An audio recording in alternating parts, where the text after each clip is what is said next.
Solar दोस्तों welcome to money stocks. इस video के अंदर मल्टीपल स्टॉक्स के बारे में हम लोग बात करने वाले हैं। इनफैक्ट हम लोग बात करने वाले हैं आईटी सेक्टर के बारे में।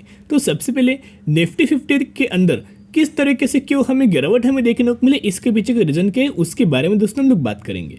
सबसे पहले अगर आप देखोगे दो सबसे बड़े इंडेक्सेस है, या फिर अगर आप देखोगे दो सबसे बड़े इंडेक्स जिनका एक बहुत बड़ा वेटेज होता है। सबसे पहला इंडेक्स अगर आप देखोगे तो बैंक निफ्टी। तो निफ्टी बैंक की अगर बात की जाए तो हमें एक स्टेबल पोजीशन के अंदर हमें बैंक निफ्टी के अंदर दोस्तों क्लोजिंग निकल के आई है, पॉजिटिविटी हमें क्लोजिंग देखने को मिली है।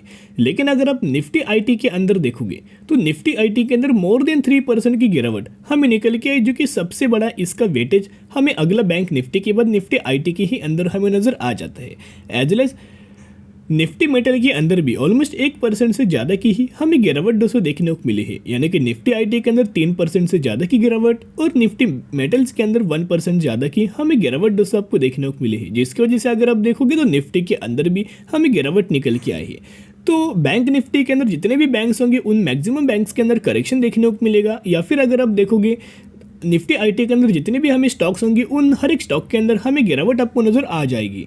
तो यहाँ दोस्तों अगर आप लूजर्स के अंदर देखोगे तो लूजर्स के अंदर जो 5 के 5 जो हमें स्टॉक्स निकल के आ रहे, टॉप 5 लूजर्स वो आईटी सेक्टर की ही कंपनीज हमें निकल के आ रही। टॉप 5 कंपनीज हमें आईटी सेक्टर की आपको देखने को मिल रही है। सबसे पहले अगर आप देखोगे तो एचएल टेक के अंदर 6.5% की गिरावट हमें देखने को मिली। टेक महिंद्रा की अगर बात की जाए तो 3.5% की गिरावट। इन्फोसिस की अगर बात की जाए तो 3%, विप्रो के अंदर 2.5% की और टीसीएस के अंदर अप्रॉक्सीमेटली 2% की गिरावट हमें देखने को मिली। यानी कि लूजर्स के अंदर अगर आप देखोगे टॉप 5 के अंदर हमें हर एक कंपनी आईटी सेक्टर से बिलोंग करती है। सबसे ज़्यादा गिरावट हमें एचएल टेक के अंदर दोस्तों नजर आई है।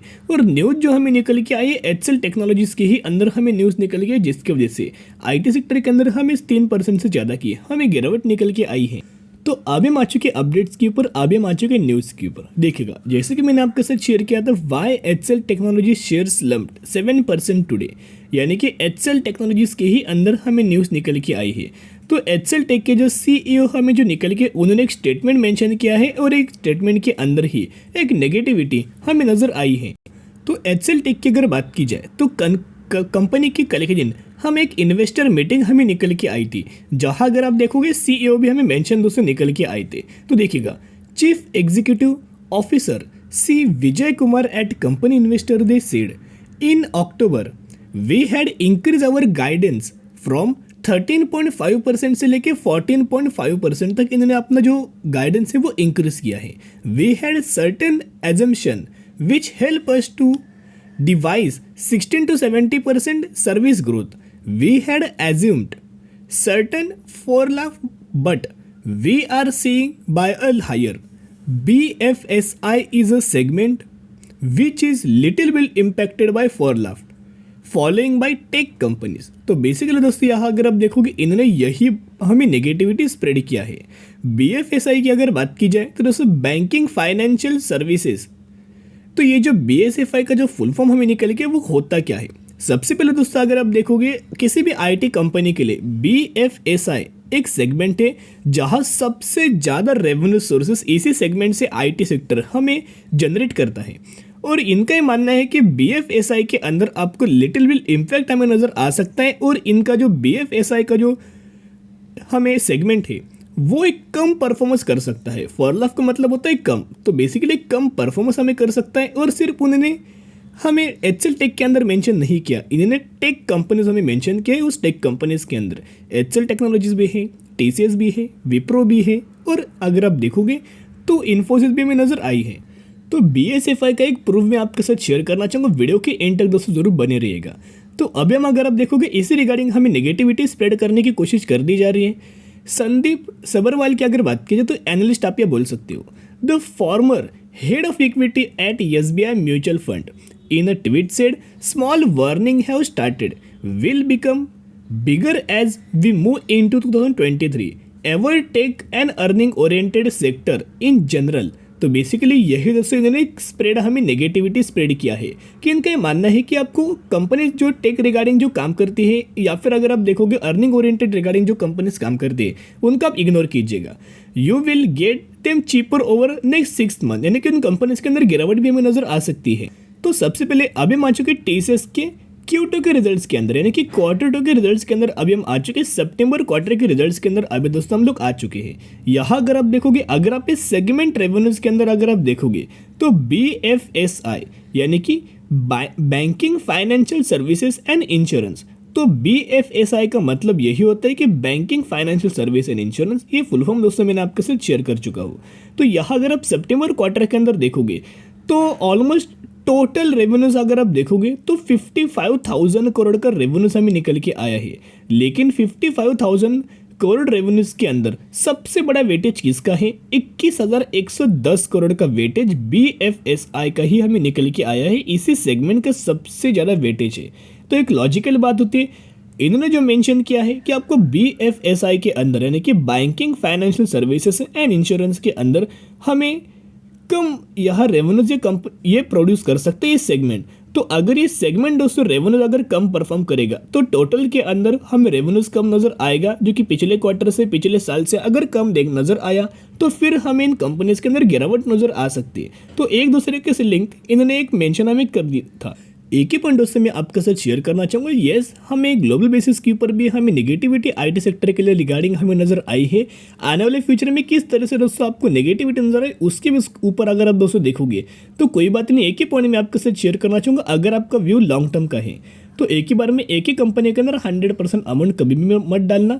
Bye on the strategy apply करना। हर एक गिरावट के अंदर 5% की अमाउंट डाल सकते हो। देखिएगा, हमेशा जो आपका पोर्टफोलियो होना चाहिए ऑलमोस्ट 10 से 12 सेक्टर्स का आपका पोर्टफोलियो होना चाहिए, और हर एक सेक्टर की एक एक कंपनी अगर आप देखोगे तो कुल मिला के 12 कंपनीज आपके पोर्टफोलियो के अंदर होनी चाहिए। उसमें से सिर्फ एक कंपनी को ही आप या 10% का वेटेज दे सकते हो।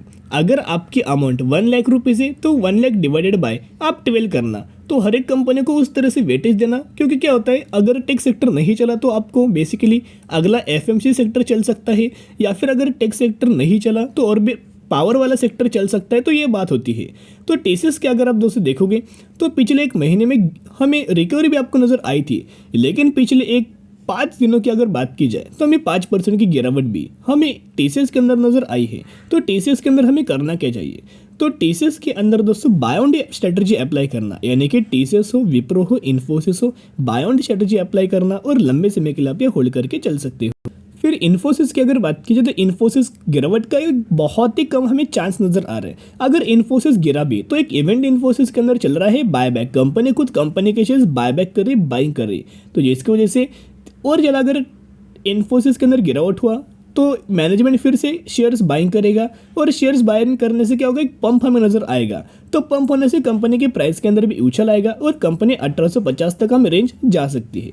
तो पिछले एक साल में अभी तक हमें पिछले 5 दिनों में एक रिकवरी हमें नजर आई थी, पिछले एक महीने भी रिकवरी नजर आई थी, लेकिन हमें फिर गिरावट हमें इन्फोसिस के अंदर नजर आई है। और जो पहले 14% की गिरावट के अंदर जो इन्फोसिस नजर आई थी वो 19% की गिरावट के अंदर करंटली अवेलेबल है। तो इसके अंदर भी buy on the strategy apply करना और लंबे समय के लिए होल्ड कीजिए। विप्रो की अगर बात की जाए तो विप्रो वही सिचुएशन के अंदर हमें प्रेशर के अंदर और पैनिक लेवल के अंदर नजर आई है। इसका 400 रुपये का हमें एक सपोर्ट लेवल था जब कंपनी 400 रुपये के ऊपर हमें ट्रेड कर रही थी। फिर कंपनी ने 400 रुपये का लेवल ब्रेक किया और करंटली अगर आप देखोगे अगला जो सपोर्ट निकल के आ रहा है 390 रुपये का हमें सपोर्ट लेवल देखने को मिल सकता है। अगर विप्रो ने 390 रुपये का अगर सपोर्ट लेवल ब्रेक किया तो 370 रुपये के भी आसपास हमें विप्रो आते हुए आपको नजर आ सकते हैं। तो buy on the strategy apply करना और लंबे समय के लिए होल्ड कीजिए। तो दोस्तों जितने भी मैंने आपके साथ 4 कंपनीज के बारे में शेयर किया, तो चारों कंपनी में से जो भी कंपनी आपको पसंद हो, मेरे तो favourite Infosys and TCS। Infosys and TCS में से दोनों कंपनी से किसी भी कंपनी के अंदर आप बाइंग कीजिएगा और लंबे समय के लिए होल्ड कीजिएगा, एक बहुत ही शानदार तरीके से रिटर्न नजर आ सकते हैं। कुल मिला के इन्फोसिस के अंदर आपको फोकस जरूर होना चाहिए। इनके आर्टिकल्स के अंदर मेंशन किया था, मैंने आपके साथ शेयर भी किया था कि कॉग्निजेंट को रेवेन्यूज रिगार्डिंग इन्फोसिस क्रॉस कर सकता है अगले क्वार्टर तक, यानी कि अगले क्वार्टर का जो कॉग्निजेंट जो कंपनी रेवेन्यू जनरेट करती है उससे भी ज़्यादा हमें इन्फोसिस रेवेन्यूज हमें जनरेट कर पाएगी, ऐसा हमें आर्टिकल्स आया, जिसकी वजह से और भी ज़्यादा जंप हमें इन्फोसिस के अंदर नजर आ सकती है। तो आपकी नज़र हर एक कंपनी के ऊपर रख सकते हो। तो आज के लिए इतने, अगर वीडियो पसंद है जरूर वीडियो को लाइक, शेयर एंड सब्सक्राइब कर सकते हो। फिर मिलेंगे, बाय।